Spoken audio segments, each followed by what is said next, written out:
Dak, nag-text si Bernie. May aayusin daw siya, baka hindi siya makasama.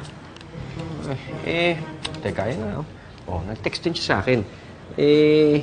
And then sinabi, gusto mo, ako na lang sasama sa'yo. Huwag na. Kaya ko naman mag-isa. Tsaka baka makahalata si na mama kung sumama ka pa. Makakahalata nga yun. Ano makahalata ko?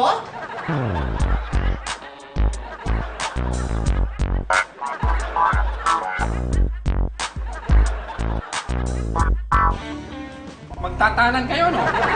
Hindi Hindi kami magtatanan. Ano ba? Mag-asawa na kami. Magtatanan kayo?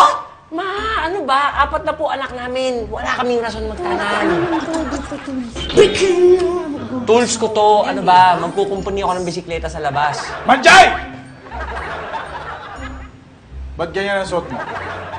Di ba dapat nakapang-uniform ka ng OAPOL? Nandun po sa labahan. Lalabang ko po mamaya. Oo, tama yun. Yun yung sasabihin ko. Anak, pagbutihin mo ang paglalaban mo ng uniforme ni Mami, ha? Ako, magkukumpuni muna ako ng bisikleta. Dala ang tools ko. Excuse me. Samahan na kita. Excuse me. Teka, bahay ko. Aray! Tinamaan niyo po ko kung patay sa paa. Excuse me po. Excuse me.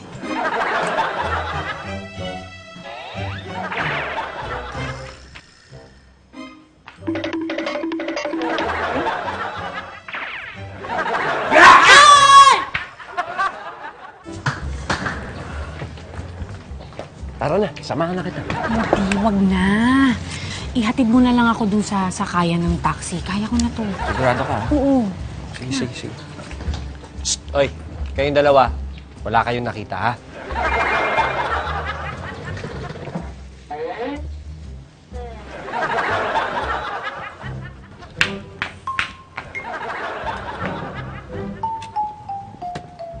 Hoy! Kayong dalawa. Nasaan ang mga amo ninyo?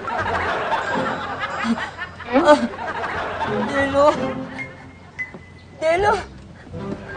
Maro, hindi kita makita, Delo. Delo! Delo, asan ka, Delo? Ikaw din, Laura! Laura! Hindi rin kita makita, pero naamoy kita. Naamoy mo. Ang baho mo, mamasa-masa. Ang amoy mo. Ikaw. It's a time. Hoy! Kayong dalawa. Pag nalaman kong may pinagtatakpang kayo sa akin, dudukutin ko yung mga mata na yan!